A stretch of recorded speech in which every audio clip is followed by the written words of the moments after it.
Hi friends, welcome to Ask IAS. 2 ദിവസം മുമ്പ് ഇന്ത്യയിലെ എല്ലാ പത്രമാധ്യമങ്ങളിലും വന്നിട്ടുള്ള ഒരു വാർത്തയാണിത്.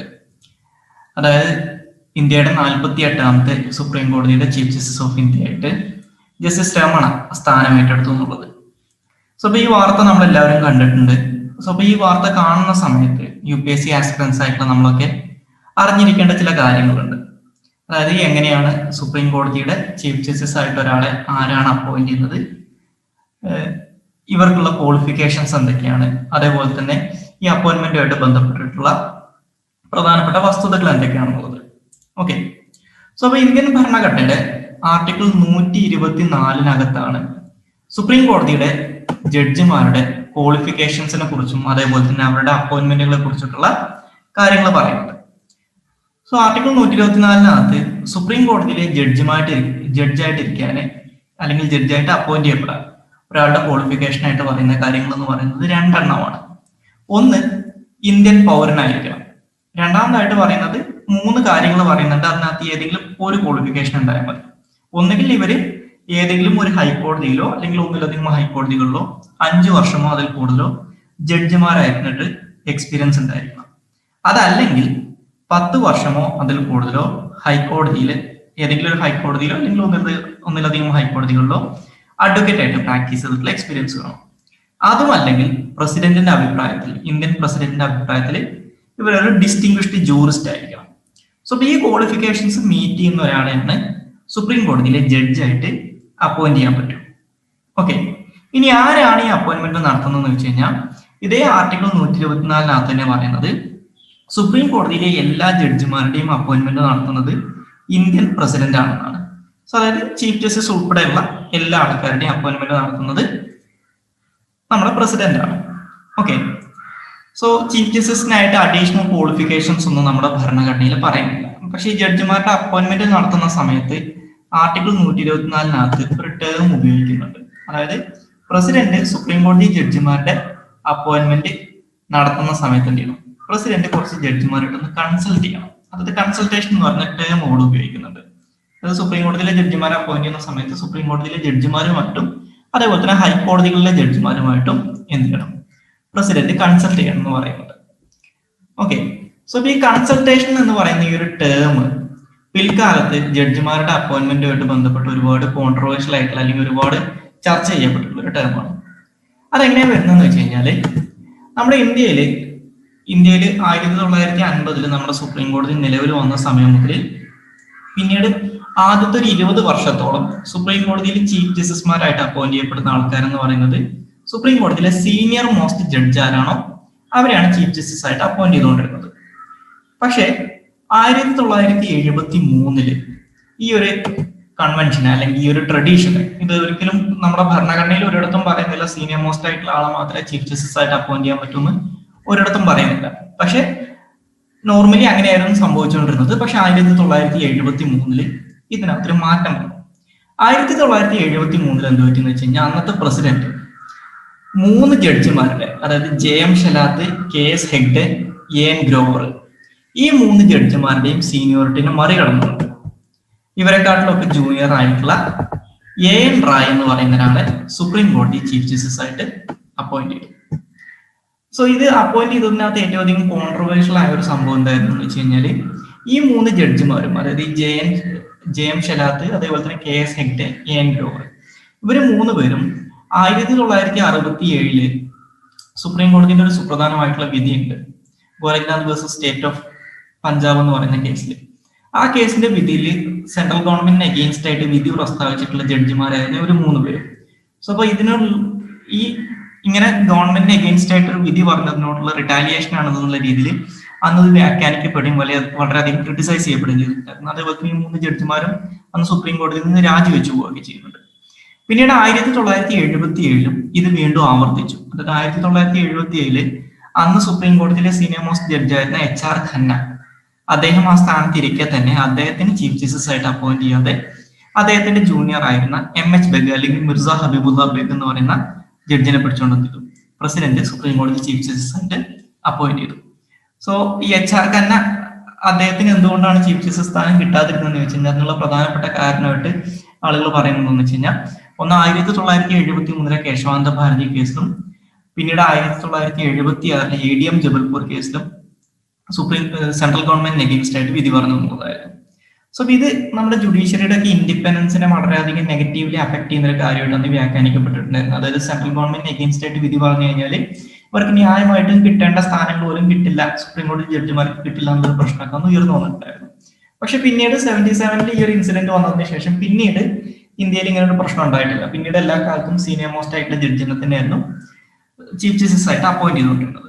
പക്ഷേ ഞാൻ നേരത്തെ പറഞ്ഞ ആർട്ടിക്കിൾ 124 പറഞ്ഞിട്ടുണ്ടായിരുന്നു ഈ കൺസൾട്ടേഷൻ എന്ന് പറയുന്ന ടേം ഈ 77 ശേഷം സുപ്രീം കോടതിയിൽ തന്നെ ഒരു കേസിന്റെ ഭാഗമായിട്ട് വരുന്നുണ്ട്. അതായത് 1982 അതായത് ഇന്ന് നമ്മൾ കാണുന്ന സുപ്രീം കോടതിയിലെ ജഡ്ജിമാരുടെ എല്ലാവരുടെയും അപ്പോയിന്റ്മെന്റുകൾ എന്ന് പറയുന്നത് ഇൻക്ലൂഡിങ് ചീഫ് ജസ്റ്റിസിന്റെ അപ്പോയിന്റ്മെന്റ് വരെ നമ്മൾ ഭരണഘടനയിൽ പറഞ്ഞിരിക്കുന്ന അതേപോലെ എന്നുള്ളതിനേക്കാട്ടിലൊക്കെ പിന്നീട് വന്നിട്ടുള്ള 1980കളിലും 90കളിലും ഒക്കെ വന്നിട്ടുള്ള ഒരുപാട് കോടതി വിധികളുടെ അടിസ്ഥാനത്തിലാണ് ഇപ്പോൾ ആക്ച്വലി ജഡ്ജിമാരുടെ അപ്പോയിന്റ്മെന്റ് നടക്കുന്നത്. സോ അപ്പൊ ആ പ്രധാനപ്പെട്ട കോടതി വിധികൾ ഏതൊക്കെയാണെന്ന് നമുക്ക് ജസ്റ്റ് ഒന്ന് നോക്കാം. സോ ആ കോടതി വിധികൾ കോമൺലി അറിയപ്പെടുന്നത് ജഡ്ജസ് കേസസ് എന്നാണ്. സോ അതിനകത്ത് പ്രധാനമായിട്ടും 3 കേസസ് ആണുള്ളത്. ഒന്ന് 1982 വന്നിട്ടുണ്ടായിരുന്ന SP Gupta versus union of India എന്ന് പറയുന്ന കേസ്. ഈ കേസിനകത്ത് സുപ്രീം കോടതി എന്ത് ചെയ്തു, ഈ ആർട്ടിക്കിൾ 124 കൺസൾട്ടേഷൻ എന്ന് പറയുന്ന ടേമിനെ ഇന്റർപ്രറ്റ് ചെയ്തോട് സുപ്രീം കോടതി പറഞ്ഞു കൺസൾട്ടേഷൻ എന്നുള്ള ടേമിന്റെ അർത്ഥം ജസ്റ്റ് കൺസൾട്ടേഷൻ മാത്രമാണ്, അതായത് എക്സ്ചേഞ്ച് ഓഫ് ഒപ്പീനിയൻസ് മാത്രമാണ്, അല്ലെങ്കിൽ എക്സ്ചേഞ്ച് ഓഫ് വ്യൂസ് മാത്രമാണ്. അതായത് പ്രസിഡന്റ് ആരെയാണ് സുപ്രീം കോടതി ജഡ്ജിയായിട്ട് അപ്പോയിന്റ് ചെയ്യാൻ പോകുന്നത്, ഇൻക്ലൂഡിംഗ് ചീഫ് ജസ്റ്റിസ് ആയിട്ട് അപ്പോയിന്റ് ചെയ്യാൻ പോകുന്നത് സുപ്രീം കോടതിയിലെ ജഡ്ജിമാരുമായിട്ട് ആ വ്യൂ പോയിന്റ് ഷെയർ ചെയ്താൽ മതി. ഓക്കെ, അവർക്ക് അവരുടെ അഭിപ്രായം പറയാം. അതല്ലാതെ ഇതൊരിക്കലും ജഡ്ജിമാർ പറയുന്നത് അനുസരിച്ചല്ല പ്രസിഡന്റ് ഈ കാര്യങ്ങളൊന്നും ചെയ്യേണ്ടതെന്ന് പറഞ്ഞു. പക്ഷെ പിന്നീട് 1993 വന്നിട്ടുള്ള സെക്കൻഡ് ജഡ്ജസ് കേസ് അല്ലെങ്കിൽ supreme court advocates on record versus union of India എന്ന് പറയുന്ന കേസിനകത്ത് സുപ്രീം കോടതി എന്ത് ചെയ്തു, SP ഗുപ്ത കേസിന്റെ വിധിനെ ഓവർ റൂൾ ചെയ്തു. എന്നിട്ട് എന്ത് പറഞ്ഞു എന്ന് വെച്ച് കഴിഞ്ഞാൽ കൺസൾട്ടേഷൻ എന്ന ടേമിന്റെ അർത്ഥം കൺകറൻസ് എന്നാണ്. ഓക്കെ, ദാറ്റ് മീൻസ് സുപ്രീം കോടതിയിലെ ജഡ്ജിമാരെ അപ്പോയിന്റ് ചെയ്യുന്ന സമയത്ത് സുപ്രീം കോടതി ചീഫ് ജസ്റ്റിസ് എന്ത് ചെയ്യണം, അദ്ദേഹത്തിന്റെ സീനിയർ മോസ്റ്റ് ആയിട്ടുള്ള, അതായത് ചീഫ് ജസ്റ്റിസ് കഴിഞ്ഞ് കഴിഞ്ഞാൽ അടുത്ത സീനിയർ മോസ്റ്റ് ആയിട്ടുള്ള 2 ജഡ്ജിമാരുമായിട്ട് കൺസൾട്ട് ചെയ്തതിനു ശേഷം ഇവരൊരു അഭിപ്രായത്തിലെത്തും. ആ അഭിപ്രായം ചീഫ് ജസ്റ്റിസ് ഓഫ് ഇന്ത്യ പ്രസിഡന്റിനെ അറിയിക്കും. ഈ അഭിപ്രായത്തിന്റെ അടിസ്ഥാനത്തിൽ മാത്രമേ പ്രസിഡന്റ് എന്ത് ചെയ്യാൻ പറ്റൂ, സുപ്രീം കോടതിയിലെ ജഡ്ജിമാരെ അപ്പോയിന്റ് ചെയ്യാൻ പറ്റുമെന്ന് പറഞ്ഞു. So that means chief justice of India അംഗീകരിക്കുന്ന ആൾക്കാർ അല്ലെങ്കിൽ അദ്ദേഹം പറയുന്ന ആൾക്കാരെ മാത്രമേ എന്ത് ചെയ്യാൻ പറ്റൂ, ഇനി മുതൽ സുപ്രീം കോടതിയിലെ ജഡ്ജിമാരായിട്ട് അപ്പോയിന്റ് ചെയ്യാൻ പറ്റും. രണ്ടാമതായിട്ട് സുപ്രീം കോടതി എന്ത് പറഞ്ഞു, 73ലും 77ലും നടന്നിട്ടുള്ള കാര്യങ്ങൾ പിന്നീട് ആവർത്തിക്കാതിരിക്കാൻ സുപ്രീം കോടതി പറഞ്ഞു സുപ്രീം കോടതിയിലെ ചീഫ് ജസ്റ്റിസ് അല്ലെങ്കിൽ ചീഫ് ജസ്റ്റിസ് ഓഫ് ഇന്ത്യ ആയിട്ട് ഒരാൾ അപ്പോയിന്റ് ചെയ്യുന്നുണ്ടെങ്കിൽ സുപ്രീം കോടതിയിലെ സീനിയർ മോസ്റ്റ് ജഡ്ജ് ആരാണോ അദ്ദേഹത്തിനെ മാത്രമേ അങ്ങനെ അപ്പോയിന്റ് ചെയ്യാൻ പറ്റൂ. അതായത് നിലവിലുള്ള ചീഫ് ജസ്റ്റിസ് സ്ഥാനം ഒഴിയുന്ന സമയത്ത് ഇനി അടുത്ത സീനിയർ മോസ്റ്റ് ആയിട്ടുള്ള ജഡ്ജ് ആരാണോ അങ്ങനെ അദ്ദേഹത്തെ മാത്രമേ എന്ത് ചെയ്യാൻ പറ്റുള്ളൂ, ചീഫ് ജസ്റ്റിസ് ആയിട്ട് അപ്പോയിന്റ് ചെയ്യാൻ പറ്റും. ഇനി എന്തെങ്കിലും എക്സ്ട്രീംലി എക്സെപ്ഷണൽ ആയിട്ടുള്ള സർക്കംസ്റ്റാൻസസിൽ മാത്രമേ ഇതിനകത്ത് മാറ്റം വരുത്താൻ പറ്റുമെന്ന് പറഞ്ഞു. So normally senior most supreme കോടതി ജഡ്ജി ആരാണോ അദ്ദേഹത്തെ മാത്രമേ ചീഫ് ജസ്റ്റിസ് ഓഫ് ഇന്ത്യ ആയിട്ട് അപ്പോയിന്റ് ചെയ്യാൻ പറ്റുമെന്ന് പറഞ്ഞു. സോ ഇത് പറഞ്ഞെന്തുകൊണ്ടാന്ന് വെച്ച് കഴിഞ്ഞാൽ 93 ഈ കേസിന്റെ വിധിയാണ് നമ്മുടെ ഇപ്പൊ നമ്മൾ കണ്ടിട്ടുള്ള ഇപ്പോഴത്തെ ഇന്ത്യയുടെ 48ാമത്തെ ചീഫ് ജസ്റ്റിസ് ആയിട്ട് അപ്പോയിന്റ് ചെയ്തിട്ടുള്ള ജസ്റ്റിസ് രമണനെ ആ സ്ഥാനത്ത് എത്തിച്ചത്. കാരണം അദ്ദേഹം നമ്മുടെ നിലവിലുണ്ടായിരുന്ന ചീഫ് ജസ്റ്റിസ് അദ്ദേഹത്തിന്റെ സ്ഥാനം ഒഴിഞ്ഞ സമയത്ത് പിന്നീട് ഏറ്റവും സീനിയർ മോസ്റ്റ് ആയിട്ടുള്ള ജഡ്ജ് എന്ന് പറയുന്നത് ജസ്റ്റിസ് രമണയായിരുന്നു. സോ അതുകൊണ്ട് ഓട്ടോമാറ്റിക്കലി അദ്ദേഹം എന്താവും, അടുത്ത ചീഫ് ജസ്റ്റിസ് ഓഫ് ഇന്ത്യ ആയിട്ട് മാറും. അതങ്ങനെ വരുന്നത് എന്തുകൊണ്ടാന്ന് വെച്ച് കഴിഞ്ഞാൽ ഈ പറയുന്ന സെക്കൻഡ് ജഡ്ജസ് കേസിനകത്തുള്ള 93 കേസിനകത്തുള്ള സുപ്രീം കോടതി വിധിയാണ്. സോ ഈ 93 കേസ് ആക്ച്വലി ചെയ്തത് എന്താണെന്ന് വെച്ച് കഴിഞ്ഞാൽ നമ്മുടെ ഇന്ത്യയിലെ യൂണിയൻ എക്സിക്യൂട്ടീവിന് അല്ലെങ്കിൽ പ്രസിഡന്റിന് ഉണ്ടായിരുന്ന ഒരു അധികാരം ആക്ച്വലി അങ്ങ് ഇല്ലാതാക്കി. നേരത്തെ എന്തായിരുന്നു വെച്ച് കഴിഞ്ഞാൽ നേരത്തെ നമ്മൾ പറഞ്ഞിട്ടുള്ള ക്വാളിഫിക്കേഷൻസ് മീറ്റ് ചെയ്യുന്ന ആരെ വേണമെങ്കിലും പ്രസിഡന്റിന് സുപ്രീം കോടതിയിലെ ജഡ്ജിയായിട്ട് അപ്പോയിന്റ് ചെയ്യാൻ പറ്റുമായിരുന്നു. സുപ്രീം കോടതിയിലെ ജഡ്ജിമാരിൽ ഏതൊരാളെ വേണമെങ്കിലും ചീഫ് ജസ്റ്റിസ് ആയിട്ട് അപ്പോയിന്റ് ചെയ്യുമായിരുന്നു. ഈ സീനിയോറിറ്റി ഒന്നും പാലിക്കണമെന്നുണ്ടായിരുന്നില്ല. പക്ഷെ 93 വിധിക്ക് ശേഷം അത് പറ്റാതെയായി. അതായത് സുപ്രീം കോടതി ജഡ്ജിമാരുടെ അപ്പോയിന്റ്മെന്റ് എന്ന് പറഞ്ഞു കഴിഞ്ഞാൽ ഇൻ എ വേ അത് സുപ്രീം കോടതിയുടെ കയ്യിലായി. അതായത് അവര് പറയുന്ന ആൾക്കാരെ മാത്രമേ ജഡ്ജിയായിട്ട് അപ്പോയിന്റ് ചെയ്യാൻ പറ്റുന്നുള്ള അവസ്ഥ വന്നു. സോ അപ്പൊ ഈ ഒരു വിധിനെ ചോദ്യം ചെയ്തുകൊണ്ട് അല്ലെങ്കിൽ ഈ ഒരു വിധിക്കകത്ത് വ്യക്തത ഇല്ലെന്നും പറഞ്ഞുകൊണ്ട് 1998 നമ്മുടെ പ്രസിഡന്റ് എന്ത് ചെയ്യുന്നുണ്ട്, ആർട്ടിക്കിൾ 143 അനുസരിച്ച് അതായത് പ്രസിഡന്റിന് സുപ്രീം കോടതിയെ സമീപിക്കാനുള്ള ഒരു അധികാരം കൊടുക്കുന്നത് സുപ്രീം കോടതിയിലെ അഡ്വൈസറി ജൂറിസ്ഡിക്ഷനെ കുറിച്ച് പറയുന്ന ആർട്ടിക്കിൾ 143 അനുസരിച്ച് എന്ത് ചെയ്തു? പ്രസിഡന്റ് സുപ്രീം കോടതിയെ സമീപിച്ചു. അതൊരു സ്പെഷ്യൽ റെഫറൻസ് കേസായിരുന്നു. അത് അറിയപ്പെടുന്നത് തേർഡ് ജഡ്ജസ് കേസ് എന്നാണ്. സോ ഈ കേസിന്റെ സമയത്ത് സുപ്രീം കോടതി എന്ത് ചെയ്തെന്ന് വെച്ച് കഴിഞ്ഞാൽ 93 കേസ് വിധിനെ സുപ്രീം കോടതി ശരിവെച്ചു. സുപ്രീം കോടതി പറഞ്ഞു ആ വിധിക്കകത്ത് മാറ്റമൊന്നുമില്ല, അത് കറക്റ്റ് ആയിട്ടുള്ള ഒരു വിധിയാണ്. പക്ഷെ അതിനകത്ത് ചെറിയൊരു മാറ്റം വരുത്തി. അന്ന് സുപ്രീം കോടതി പറഞ്ഞത് സുപ്രീം കോടതിയിലെ ജഡ്ജിമാരെ അപ്പോയിന്റ് ചെയ്യുന്ന സമയത്ത് സീനിയർ മോസ്റ്റ് ജഡ്ജിനെ മാത്രമേ ചീഫ് ജസ്റ്റിസ് ആയിട്ട് അപ്പോയിന്റ് ചെയ്യാൻ പറ്റൂ. പക്ഷെ മറ്റ് ജഡ്ജിമാരെ പ്രസിഡന്റ് അപ്പോയിന്റ് ചെയ്യുന്ന സമയത്ത് ചീഫ് ജസ്റ്റിസിന്റെ ഒപ്പീനിയൻ എടുക്കണം. അത് കൺകറൻസ് ആണ് എടുക്കേണ്ടത്. ഈ ചീഫ് ജസ്റ്റിസ് അദ്ദേഹത്തിന്റെ സീനിയർ മോസ്റ്റ് ആയിട്ടുള്ള 2 ജഡ്ജിമാരോട് കൺസൾട്ട് ചെയ്തിരിക്കണം എന്ന് പറഞ്ഞു. ഇവിടെ അത് മാറ്റിയിട്ട് എന്ത് പറഞ്ഞു? ഈ ചീഫ് ജസ്റ്റിസ് ഓഫ് ഇന്ത്യ 2 ജഡ്ജിമാരോട് കൺസൾട്ട് ചെയ്ത പോലെ ഇവിടെ ഒരു പ്ലൂരാലിറ്റി ഓഫ് ഒപ്പീനിയൻ വേണം.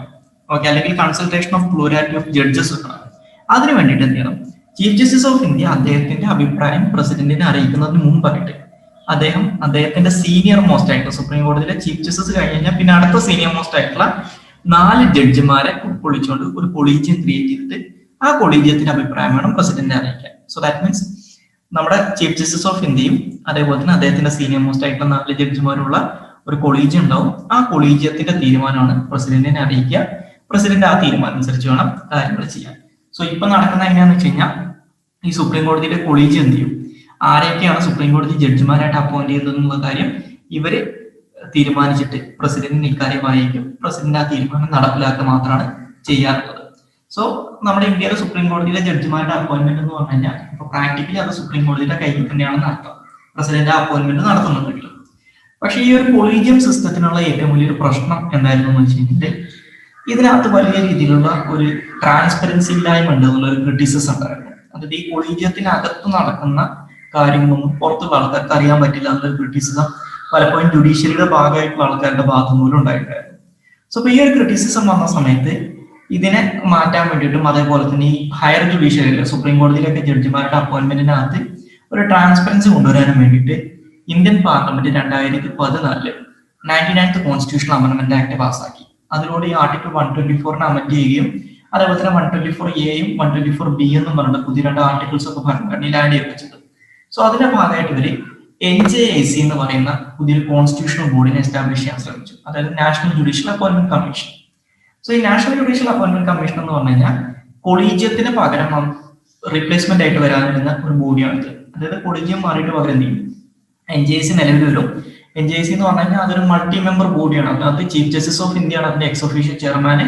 പിന്നെ അത് കൂടാതെ സുപ്രീം കോടതിയിലെ ചീഫ് ജസ്റ്റിസ് കഴിഞ്ഞ് കഴിഞ്ഞാൽ പിന്നെ അടുത്ത സീനിയർ മോസ്റ്റ് ആയിട്ടുള്ള 2 ജഡ്ജിമാരുണ്ടാവും. യൂണിയൻ ലോ മിനിസ്റ്റർ ഉണ്ടാവും.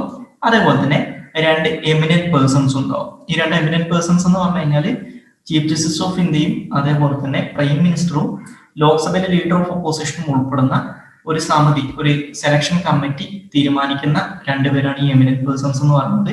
ഇവരെ 3 വർഷ ടേമിലേക്കാണ് ഇവർ അപ്പോയിന്റ് ചെയ്യുന്നത്. ഇവർക്ക് ഒരിക്കലും റീ അപ്പോയിന്റ്മെന്റ് ഇല്ല. അതേപോലെ തന്നെ ഇതിനകത്ത് ഈ 2 എമിനന്റ് പേഴ്സൺസിൽ ഒരാള് ഒരു വനിതയോ അല്ലെങ്കിൽ ഷെഡ്യൂൾഡ് കാസ്റ്റോ ഷെഡ്യൂൾഡ് ട്രൈബോ അല്ലെങ്കിൽ അതർ ബാക്ക്വേർഡ് ക്ലാസ്സസിന്നോ അല്ലെങ്കിൽ മൈനോറിറ്റി കമ്മ്യൂണിറ്റി പെടുന്ന ആളായിരിക്കണമെന്ന് നമ്മുടെ ഭരണഘടനയിൽ പറയുന്നത്.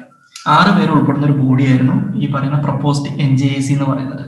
പക്ഷേ ഈ NJACയും അതേപോലെ തന്നെ 99th കോൺസ്റ്റിറ്റ്യൂഷണൽ അമെൻഡ്മെന്റ് ആക്ടും ഇന്ത്യൻ ഭരണഘടനയുടെ ബേസിക് സ്ട്രക്ചറിനെ, അതായത് separation of power, independent judiciary പോലുള്ള നമ്മുടെ ബേസിക് സ്ട്രക്ചറിന്റെ ഭാഗമായിട്ടുള്ള ചില പ്രിൻസിപ്പിൾസിനെ വയലേറ്റ് ചെയ്യുന്നതാണെന്ന് പറഞ്ഞിട്ട് 2015 സുപ്രീം കോടതിയിൽ മറ്റൊരു കേസ് വരെ ഉണ്ടായി. Supreme court advocates general court versus union of India. ചില സമയത്ത് തന്നെ 4th ജഡ്ജസ് കേസ് എന്നും അറിയപ്പെടാറുണ്ട്. സോ ഈ കേസിന്റെ വിധി 2015 സുപ്രീം കോടതി പറഞ്ഞപ്പോൾ സുപ്രീം കോടതി എന്ത് ചെയ്തു? ഈ 99th അമെൻഡ്മെന്റ് ആക്ടും അതേപോലെ തന്നെ NJACയും ഈ പറയുന്ന ഇൻഡിപെൻഡന്റ് ജുഡീഷ്യറി അതേപോലെ തന്നെ സെപ്പറേഷൻ ഓഫ് പവർ പോലുള്ള ബേസിക് സ്ട്രക്ചറിന്റെ ഭാഗമായിട്ടുള്ള പ്രിൻസിപ്പിൾസിനെ വയലേറ്റ് ചെയ്യുന്നു അല്ലെങ്കിൽ ബേസിക് സ്ട്രക്ചറിനെ വയലേറ്റ് ചെയ്യുന്നു എന്നും പറഞ്ഞുകൊണ്ട് അൺകോൺസ്റ്റിറ്റ്യൂഷണൽ ആണെന്ന് ഡിക്ലെയർ ചെയ്യുന്നുണ്ടായി. സോ ദാറ്റ് മീൻസ് ഇപ്പോഴും നമ്മൾ സുപ്രീം കോടതി ജഡ്ജിമാരുടെ അപ്പോയിന്റ്മെന്റിനകത്ത് തീരുമാനം എടുക്കുന്നത് ഈ കൊളീജിയം തന്നെയാണ്. NJAC അൺകോൺസ്റ്റിറ്റ്യൂഷണൽ ആണെന്ന് ഡിക്ലെയർ ചെയ്യപ്പെട്ടു. പക്ഷെ ഓർത്തിരിക്കുക, നമ്മുടെ ചീഫ് ജസ്റ്റിസ് ഓഫ് ഇന്ത്യ എന്ന് പറയുന്നത് എപ്പോഴും എന്തായിരിക്കും? സുപ്രീം കോടതിയിലെ സീനിയർ മോസ്റ്റ് ജഡ്ജ് ആയിരിക്കും എന്നുള്ള കാര്യം ഓർത്തിരിക്കുക. Thank you.